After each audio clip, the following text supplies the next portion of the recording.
Ahora mismo lo que están haciendo es un calentamiento de partido y a mayores en el siguiente ejercicio que estamos haciendo ahora están aguantando el puck e es a técnica de stick e posesión de puck.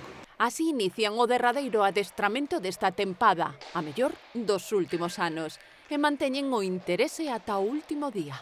Si la polla tiene el puck, se la tiene que pasar a alguien o se la puede quedar. Pues mira, el apoyo cuando tenga el disco tiene que quedársela y en cuanto aparezca un pase suelta el puck, ¿de acuerdo? Vale. O Club Los Tregos é campeón da Liga Autonómica en 5 categorías.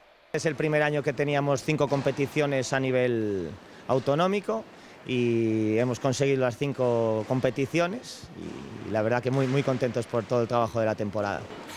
Este ano foi o mellor. E a nivel nacional, Estamos también compitiendo a nivel nacional, tenemos 3 categorías a nivel nacional, senior femenina, infantil y alevín. La verdad que este año los alevines infantiles era el primer año que competían y los alevines han conseguido mantener la clasificación y muy contentos, la verdad que muy bien, muy bien. Campeóns todas as ligas.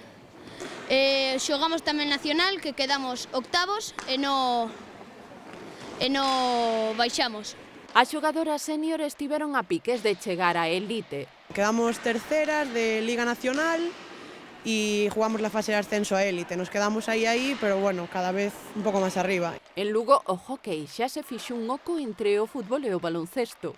Yo creo que ya lo tiene, o sea, esto me lo preguntas hace 2 o 3 años y aún te seguiría diciendo que sí, pero ahora yo creo que con la cantera que estamos trabajando, que al final tenemos niños y niñas muy pequeños que van a tirar del carro muy rápido y yo creo que ya tiene un hueco, ahora mismo ya tiene un hueco y aquí en Galicia pues yo creo que somos un referente a seguir. Levo 8 anos xogando neste club, la verdad es que non pensaba que íbamos a poder lograrlo ao principio, pero agora sí, podemos optar a maiores cousas. Son metade equipo, metade familia. Empezó hace 15 años siendo como un hobby, la verdad, y ahora ya es como mi segunda vida. Estamos más tiempo aquí en el pabellón que en casa. As escolas deportivas son a canteira do Los Tregos. Casi todos los jugadores que tenemos aquí han nacido de las escuelas de patinaje, por eso animamos a todos los que quieran empezar, bueno, a patinar o a jugar a hockey, que se animen a venir a las escuelas, que lo único que hay que tener es ganas de aprender y pasárselo bien. Este mesmo pabillón o Daniel Cordido será sede esta fin de semana do torneo de seleccións autonómicas. Aquí estarán varios xogadores do Los Tregos.